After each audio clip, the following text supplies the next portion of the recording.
Sir आपलं नाव सांगा. सुयश जाधव राहिलं सुपेत. तुम्ही? मी शंकर शेंडगे, उपसरपंच सुपे. बरं, तुम्ही ह्या ठिकाणी आला, दादाविषयी तुम्हाला कधी कळलं? आम्ही नाभी समाजाचे अध्यक्ष आहे सुप्याचे, म्हणजे बारामती तालुका पुणे जिल्ह्याचे आम्ही अध्यक्ष आहे. आमची सरळ मार्ग इच्छा होती की लाखमध्ये तरी चालले असते, लाखांच्या पोषणला जागायलाच पाहता, त्यांच्यासारखं नेतृत्व परत होणे नाही आणि असा विकास परत होणे नाही. कारण दादांनी शब्द दिला आपला की जेवढा विकास 35 वर्षात झाला तेवढा एवढ्या 5 वर्षात करू, पण हे असे वर्षच गेले, अजून 4 वर्ष बाकी. एवढ्या ही भरून न निघणारी कळकळे घराची. आम्ही बारामती म्हणजे एक कुटुंबाचे, दादा आमच्यासाठी जीव की प्राण. आम्ही दादांसाठी असं असताना फॉर्म जसं माघार घेता येतं तसं असं असताना आमच्यासारख्या नवीन मुलांनी सगळ्यांनी दादांसाठी काय पाहिजे ते केलं असतं, जीवसुद्धा दिला असतं. आमच्या मनापासून इच्छा होती दादांनी अजून जगायलाच पाहिजे. दादा गेले असं तुम्हाला अजून आमच्या मनात नाही वाटतंय का की बाबा ही अफवा आहे असं मला वाटतं? मला वाटतच नाही. आता आम्ही जिल्हा परिषदसाठी मुलाखत दिली ती माझ्या मंडळीने, तर तिला ती अर्धा तास ती ओपन होती फेसबुकला, चुकीचं झालंय काय ते आम्हाला असं मनात वाटतच नव्हतं. आम्ही स्वतः जाऊन इथं बघत आणि स्वतः बारामध्ये सव्वा डोळ्याने बघितलं तर आम्हाला कुठेतरी वाटते. पण आज आमचं राहावं ना आम्हाला असं वाटतंय का बारामतीचा करता माणूस म्हणजे आपल्या घरातला पण करता माणूस असं काय हरपला? नाही, प्रत्येक घरातला करता माणूस. आज प्रत्येक घरात लाडक्या बहिणीचे पैसे येतात, हे होते, सगळ्यांना काही ना काही मदत आहे. आणि पवार कुटुंबाचे अख्खे महाराष्ट्र उपकार आहेत आजच्या दादा म्हणजे कसं उंच नेतृत्व होतं, असं आनंद म्हणजे असा धक्का सहन न होण्यासारखा. कारण आमचं सगळं आहे ना गोष्टी सोप्यात वैयक्तिक सोप्यात विचार केला. बारामती स्वर्ग केलं, स्वर्गातच दादा गेले दुसऱ्या अजित दादा आहेत त्यांचा दादा इथंच पाय होते आम्हाला. त्याबरोबरच बरेच जागा नागरिक कुणी देखील भरू शकत आपल्यासोबत आहे. नाही, बारामती भरू शकणार. ज्यावेळेस आणि आम्ही जवळ आहे, आमचे पोर आहेत तर आमच्या मनात राहणारच दादा. बरं दादा इथनं गेले ना बारामती तरी आमच्या सर्वांच्या मनात राहणार, महाराष्ट्राच्या जनतेच्या मनात राहणार आणि खास करून आमच्या बारामतीच्या जनतेत कायम हृदय असताना राहणार. कारण फक्त दादा, कारण दादांचं असं होतं पुढाऱ्यांचं काही होऊ नये, पण दादांपर्यंत स्वतः आपण पोचलं ना तर काम मागेच लागणार आणि काम करायलाच नेता होता. त्यांच्यासारखं काम दुसरं नेता करू बी शकत नाही आणि त्यांची एवढी गर्दी कुठल्या नेत्याला होऊ बी शकत नाही. ही सगळी जनते त्यांच्या प्रेमापोटी आलेली आहे, आज तुम्ही त्यांचं बघा, प्रेम आहे. विमान पडले, विमानातनं कागद बाहेर पडले. कागद कशाचे आहेत? माणसांच्या कामाचे आहेत. आमच्या दादांचं कामच कागद सांगतात. हे दादा शेवटच्या क्षणापर्यंत कागदांबरोबर फाईल घेऊन फिरून ते म्हणजे कागद आज 100 अर्ज झाले तर त्यांचे पीएनच्या मार्फत ती मागणी लावायची आणि छोट्या मोठ्या गोष्टी आज बिल्डर लाईनला आहे जेव्हा सगळ्या त्यांची वचक छोटंसं मोठं काम करू, छोटं काम करू तरी झाडं बघणार, फरशी बघणार, फरशी चांगल्या क्वालिटीची, सिमेंट व्यवस्थित वापरणार, बिल्डिंग किती दिवस टिकेल, 50 वर्षापेक्षा जास्त लाईफ आहे का नाही, एवढं सगळं पैसा फुकाटचा नाही, डायरेक्ट बिल्डरला म्हणायचं. आणि आता तर जे निवडणुकांना डायरेक्ट सांगतो ज्यांना बिल्डर लाईन सांभाळायची त्यांनी फॉर्म मागा येऊ नका आणि महागाई बी येऊ नका. ज्यांनी पदं बघल्यात त्यांनी पद मागा येऊ नका. नवीन माणसांना, नवीन पोरांना तिकीट टाका. एवढं दादांचा पुढला विचार करून दादा सर्वांना सगळ्यांना समावेशित करतात. दादांनी असं कोणाला बाजूला टाकलं नाही, कुणाला बाजूला लांब घेतलं नाही. कमी असून द्या, समज कमी असून द्या, दादा विचारायचे नक्की काय अडचण आहे, काय प्रॉब्लेम आहे, काय करावं लागेल तर सगळ्यांना विचारात घेऊन निर्णय घ्यायचे. हलक्या काळाचा दादा निर्णयच घेतला आणि 4 माणसांचं भलं कसं होईल ते एवढंच निर्णय घ्यायचे दादा.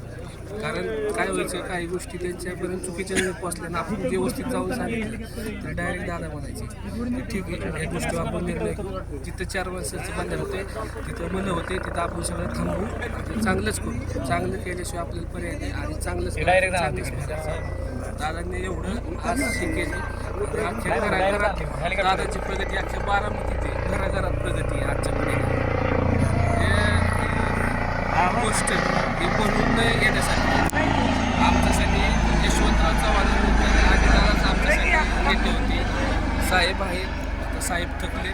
आमच्या सगळी इच्छा दादाकडून पूर्ण होणार होत्या. आता आम्ही बघायचं कोणाचं, बोलायचं कोणाचं, आम्ही आमच्या अडचणी डायरेक्ट बोलायच्या कोणाचं. बाकीच्या नेत्यांपाशी वशाला लागत होता, दादापाशी वशालाच लागत होता.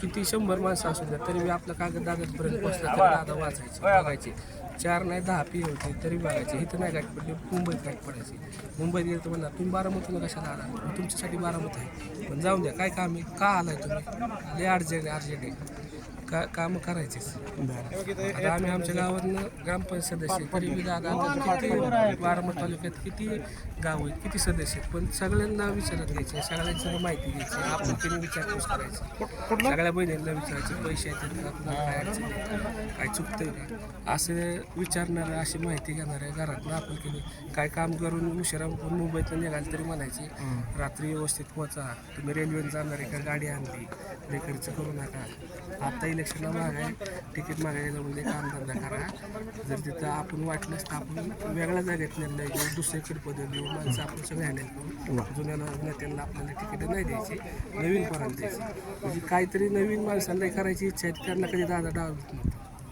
तसे बाकीच्यांचे अवघड आहे तिथं वशिले माणसं जुने 30 तसं लहानपर्यंत नवीन नेतृत्व गेले की दादा हक्काने म्हणायचे ठीक आहे आता अजित दादा आमच्यासाठी अमर राहणार आहेत आमच्या हृदयात राहणार आहेत आणि ही जागा कधी आयुष्यात भरून निघणारी कुठली तयार झालेली नदी हे आम्हाला आमचे जसे आई वडील आहेत तसे आमचे आपल्याला काय म्हणायचं दादाविषयी आम्ही सणच सत्तेची काय विषय नाही पण आम्ही जी लागेल ती कामं मागतो आज एवढं तालुक्याचा निधी गावाला देतो ते गावाला तुम्हाला हे सगळं दृश्य बघून काय वाटते जरा एकदम जर घालून बघा त्यांचे एवढे आकडेमोड दुसऱ्या नेत्याला जमन एवढं आम्हाला सुद्धा वाटत नाही त्यांनी कधी असं आकड्यांचं बघितलं नाही त्या गोष्टीतून किती खर्च होईल आणि किती लोकांचं बोल होईल एवढंच दादांनी बघितलं दादा कधी म्हणले नाही की इकडे रस्ता टाकला इकडे टाकायचं नाही तिकडे माझं काम आहे म्हणून दादांनी कधी बी केलं आज बारामती तालुक्यातनं कुठेही गेलं कुठल्याही जगाच्या देशाच्या कोपऱ्यात गेलं तरी आम्ही सांगायचो की आम्ही कुठले बारामतीचे असं आम्हीच नाही अख्ख्या बारामती तालुक्यातली माणसं हक्काने सांगायची की आम्ही बारामतीतून आलो कुठवरून मराठवाड्यापर्यंत गेलं तरी ओळखत होते राव अजित दादा म्हणते दादाविषयी 2 शब्द बोला दादा एक नंबरचं माणूस तर कुठे बी गेलं तर आम्ही बारामतीचं म्हणलं की माणसं खुश असायची ही परिस्थिती बघितल्या वाटते का तुम्हाला खरं लय असं अवघड वाटते खरं वाटत नाही परत ही परिस्थिती लय अवघड तुमच्या मनातला हक्काचा माणूस गेला हा?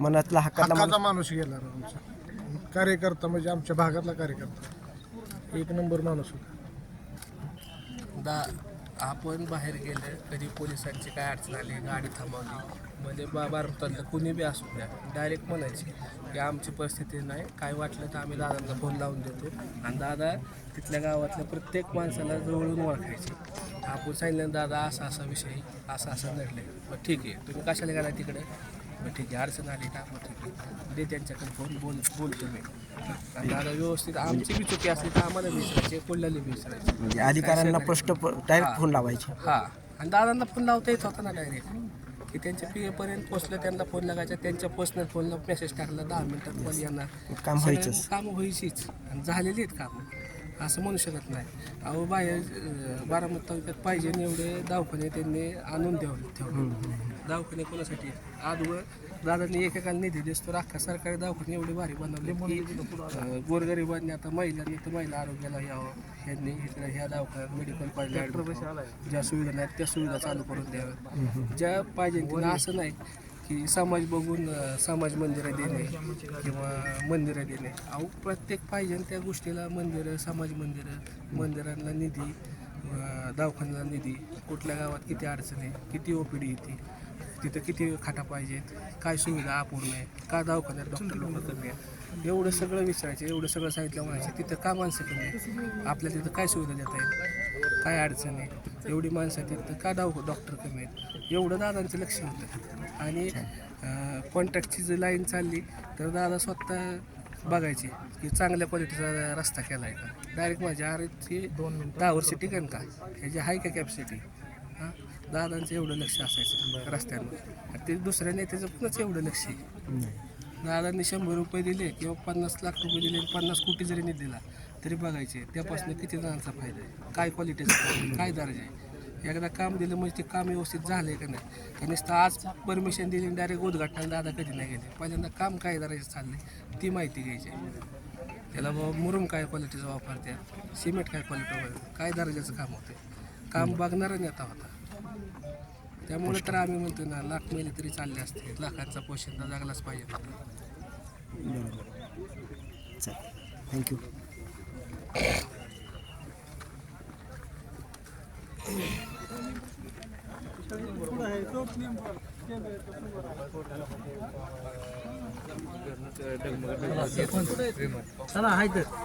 एकच मिनिट